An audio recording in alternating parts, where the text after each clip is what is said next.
Ang ating panauhin ngayong oras na ito, si Undersecretary Raul Vasquez ng Department of Justice. Yusek, magandang umaga po. Sherry Ann Torres po ito sa HOD. Mga kaibigan, yan po yung interview ni Sherry Ann kay Yusek Vasquez. Ito po yung patungkol sa ICC. Kinaklarify po dito ni Yusek Vasquez yung mga patakaran kung ano ang hindi lang pala basta-basta na pag nag-issue ng warrant of arrest, ganun na lang agad, huhulihin agad. May mga rules na sinusunod pa po. Ito, pakinggan natin yung interview ni Sherry Ann. Magandang umaga, Sherry Ann, and magandang umaga din sa iyong mga manonood at tagapakinig. Salamat po sa inyong oras, Yusek. Unang-una, sir, kayo nga po mismo ang tumulong po na maipaunawa sa ating mga kababayan. Ano po ba yung likely scenario oras na eto na nga, finally magkaroon na ng formal na communication ang ICC sa Philippine government, una dito sa pag-question sa mga inaakusahan sa kaso na nakahain sa kanila, at pangalawa doon sa sinasabing posibleng mag-issue na ng warrant of arrest? Una, nating talakayin ay yung tungkol sa aksyon ng ICC na mag-imbestiga dito at maghingi ng permiso kung pwede silang mag-imbestiga dito. Yan ay request ng ICC mismo, at kung ang gagamitin ng ICC ay yung mga proseso sa ICC mismo under the Rome Statute, ay hindi na ho tayo obligadong sumunod. Dahil ayan, hindi pala basta-basta ganun na lang na susunod tayo. Kasi nga siguro lumabas na tayo, di ba? Hindi na tayo membro ng ICC. Ayan, tuloy po natin. Sa simpleng rason lang, hindi po tayo miyembro na ng Rome Statute o yung ICC. Yun po yung epekto niyan. Kaya kung sila ay magpapadala by ICC itself, we cannot assist them in whatever manner. They cannot expect the government yun, hindi na nga pala tayo pwede mag-assist. Ayan. Into extending any assistance sa kanila, particularly yung use ng coercive powers ng ating gobyerno. Kasi hindi na ho tayo saklaw sa treaty na yan, sa tratado na yan. Pero ayan po, malinaw yung po sinabi ni Yusek Vasquez. Dahil hindi na nga tayo miyembro ng ICC. paano kung nandun na tayo sa punto na, sige, hindi tayo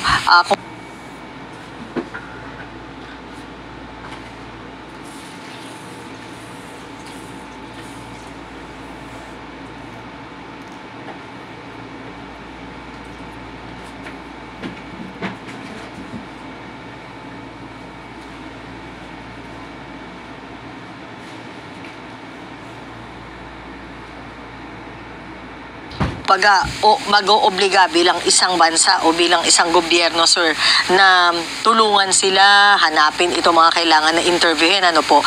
Pero sir, ang definite is, hindi rin naman sila pipigilan oras na pumasok po sila dito. Tama po ba? Kung opisyal na papasok sila, they cannot expect anything from the government because we are not obliged to extend to them anything as we are no longer a member of the Rome Statute of the ICC itself. Ayan, clear po yan clear po na hindi na tayo pwede makipagtulungan kasi nga hindi na tayo membro. Nabanggit lang ng ating mahal na kalihim, Boying Remulla, at saka pati na rin ang ating Solgen na si Maynard Guevara, ay hindi rin sila pipigilan kasi sa International Committee there is freedom of movement naman and right to travel, no, but once they perform illegal acts, they will be meted with penalties. They would be charged accordingly. Kasi wala ho silang karapatan na gumamit ng poder ng gobyerno dito sa ating teritorya under the Constitution. Ayan, malinaw. Pagpapasok sila officially as an ICC, bawal po yun. Pero pag individual papasok lang, pupunta lang ng Pilipinas, hindi po sila haharangan. Ang Philippine sovereignty at independence. Ano ang pwedeng sabihin, ano ang pwedeng gawin para masabi, Yusek, na illegal act? Well, for instance, mag-aresto sila, wala silang karapatang mag-aresto. Pangalawa, manghingi sila ng mga coercive powers, subpoena or whatever. Hindi po pwede ho yun dahil ho, ang ating gobyerno lamang ang merong karapatan na gumawa yan sa loob ng ating teritorya sa basbas ng ating Philippine sovereignty at independence. Ayun, maliwanag na hindi nga sila pwede mag-aresto kahit na mayroon na silang warrant of arrest. Maliwanag yung pagka-paliwanag ni Yusek Vasquez. Tuloy po tayo, tuloy. I-clarify nga po ito kasi ang mga nakikita din namin sa balita, merong lumabas na ang sinasabi daw umano ng Department of Justice ay hindi papayagan or hindi pipigilan. Ito yung pagdating na sa aspeto na ang gagalaw na ay ang Interpol para arestuhin yung mga inaakusahan dito nga sa war on drugs. Pakiklaro nga po, Yusek, ito ba ay i-recognize ba ng Philippine government itong anumang komunikasyon ng Interpol, ng ICC kung sakali gamit ang Interpol? Huwag nating i-confuse yung ICC at saka Interpol, Sherian. Magkaiba po yun. Sa ICC, ayan isang tratado na hindi na tayo saklaw. Kasi nag-withdraw na nga po tayo matagal na po yan. Taon na yung nakaraan. Ang Interpol naman ay miyembro ang Pilipinas at 190 plus countries ang miyembro diyan. Yan ay meron tayong obligasyon na makipag-cooperate in police investigation and enforcement. Let me just state na yung Interpol ay wala ring karapatan na mag-aresto dito. Ayun, maliwanag na maliwanag. Dahil ang sabi ko nga kanina, ang ating gobyerno lamang ang merong poder para mang-aresto at gumawa ng mga lahat ng bagay na coercive powers, kumbaga, ang obligasyon lang ng Interpol, meron tayong central authority din kasi dito sa Pilipinas, Interpol Central Authority. That's a government agency na yan ay tumutulong at makipag-coordinate para kung anuman na may arrest warrant na inisyu ng judicial authorities sa isang member state as well na nag-request dyan, ay ang Interpol ay mag-i-issue yung mga iba-ibang notices na tinatawag. Iba-ibang klase ho yan yung mga pwedeng hingin nila. Sa ngayon, wala sa pagkaalam ko wala hong anumang notisya na ginawa ng Interpol. Ang meron lang ay request ng ICC itself. Pinadaan sa DFA. Sa pamamagitan ng diplomatic channels. Ayan, wala pa palang ang ICC doon sa atin. Kumbaga, request pa lang. Nag-request pa lang ang ICC. At pakinggan natin kung ano yung nire-request ng ICC. So, ang sa Department of Justice naman, dahil nga sa kadahilan ng hindi na tayo saklaw, we are no longer bound under the treaty, the Rome Statute. Therefore, yung request ng ICC itself through the DFA, it would just be, I guess, noted or no action. Kasi it's up to them kung anong gusto nilang gawin. At saka nabanggit ni Soljan Maynard na pwede naman sila mag-interview ng Zoom, whatever. Kasi this is a free country. Ang Pilipinas po ay one of the freest and with the most robust democracy and freedom of expression ng ang ating bansa ay talagang napakalawak. Napakarami hong mga practitioners dyan, both in the regular media, mass media. Ayun, kahit na may request na pala sila, hindi rin obligado ang Philippine government na aksyonan yung parang basura lang kumbaga. Tsaka mga social media. Yusek, kaya ganito yung premise ng tanong, kasi po iba-iba at nalilito na rin yung ating mga kababayan kung paano talaga i-absorb yung information. Kasi po, alam naman nating lahat na from time to time, nagsasalita si dating Senador Trillanes at kabuntot ng mga sinasabi nga niya, portion nito na sinasabi nga niya ay padating na dito yung ICC prosecutors, tapos sa mga sumunod na panayam, nakabuntot na rin doon yung eventually magre-request ang ICC through Interpol na arestuhin ito mga personality na ito, no? So ang nagiging pananaw o pagtingin tuloy ng ibang mga kababayan natin ay ito na ba talaga? Ito na ba talaga? So parang kumbaga sa Yusek, kailangan talaga na maintindihan yung proseso, po?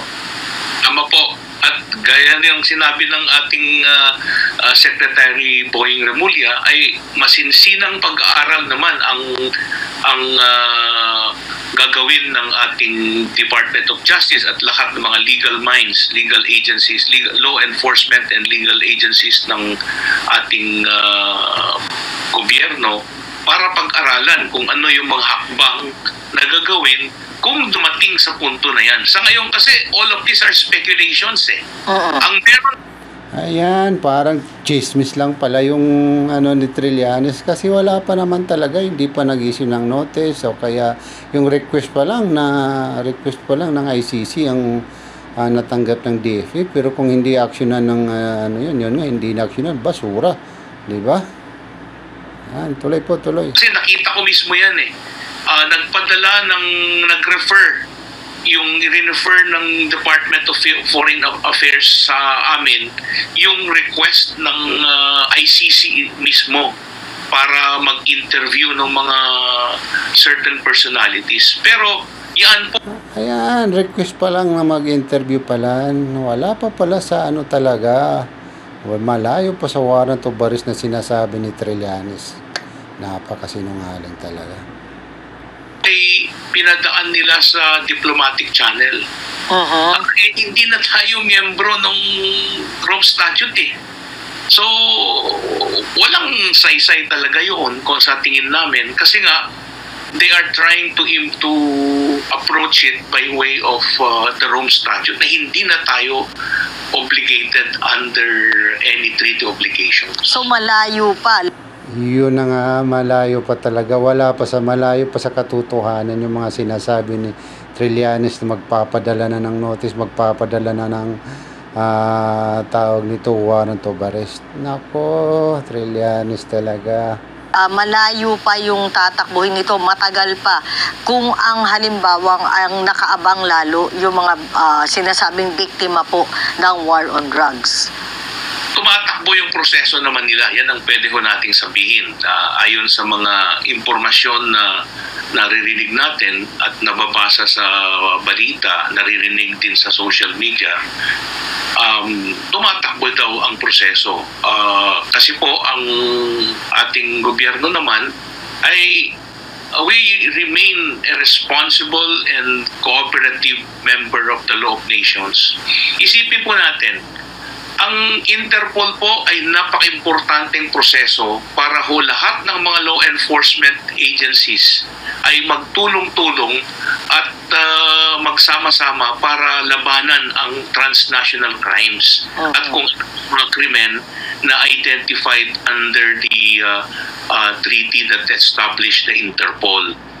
Tayo po bilang pinakamalaki, siguro isa sa pinakamalaki na pinanggagalingan ng mga foreign workers, yung mga OFW po natin, yung Filipino diaspora na tinatawag, yung mga marami po tayong mga kababayan na nagtatrabaho o umaalis sa ating bansa. Kailangan po natin ng tulong ng mga law enforcement agencies ng ibang bansa. Ang case in point dyan ay yung kay dating Congressman Arnie Teves. Teves, no? Merong in-issue na red notice ang Interpol dahil meron namang warrant of arrest na in-issue na ng ating mga korte sa mga kaso na nakabinbin laban kay dating Congressman Arnie Teves.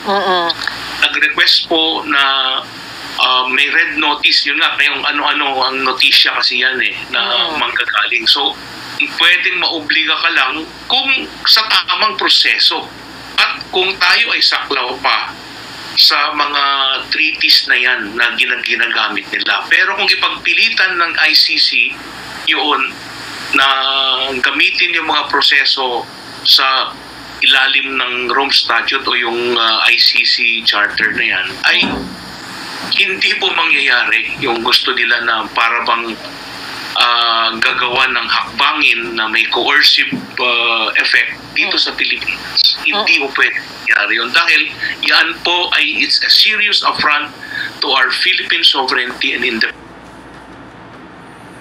Yan, maliwanag na malayo pa talaga. Nag-issue pa nga lang ang ICC ng request na makausap yung mga accused. Ayan. Kaya yung mga sinasabi ni Trillanes ay mga chismis lang. Okay?